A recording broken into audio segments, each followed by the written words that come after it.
So you want to know the reason these guys wear the fez? More proof to the intentional suppression of our women is displayed on the Shriner's fez, with the sword above the head of the Sphinx, the woman, representing the suppression of her mind, thus her womb, thus all of her children, and the European men and women proudly flaunt it.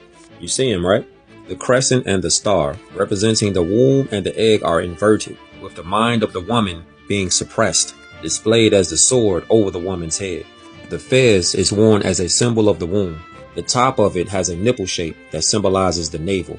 The strands of the tassel are 360, as in 360 degrees of knowledge. The tassel is not pinned down, as it is in the secret societies. Theirs has to be pinned down.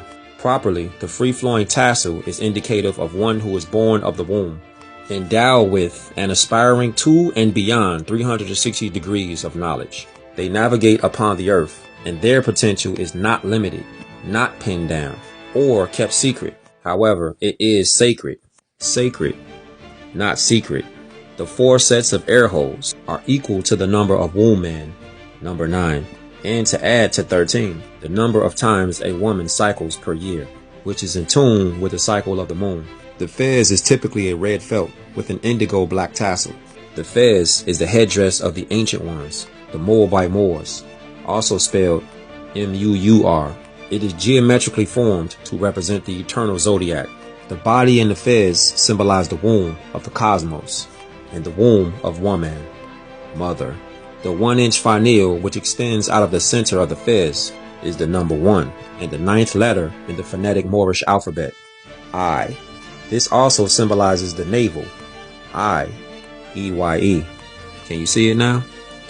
The cord extending from I symbolizes the universal umbilical cord of universal life and represents the oneness of all life. It also represents the tie to the source of humanity, Zodiacus, the first woman. So these people who've tricked you to call them white people, which they're not white people, and have also tricked you to call yourself black people, people of color, Indian, Pan-Africans, etc., have suppressed your mind, tricked you out your nationality, and your birthrights, and they walk around laughing at you in your face. These people are imposters. We're the originals. Masonry is a system of disciplined learning.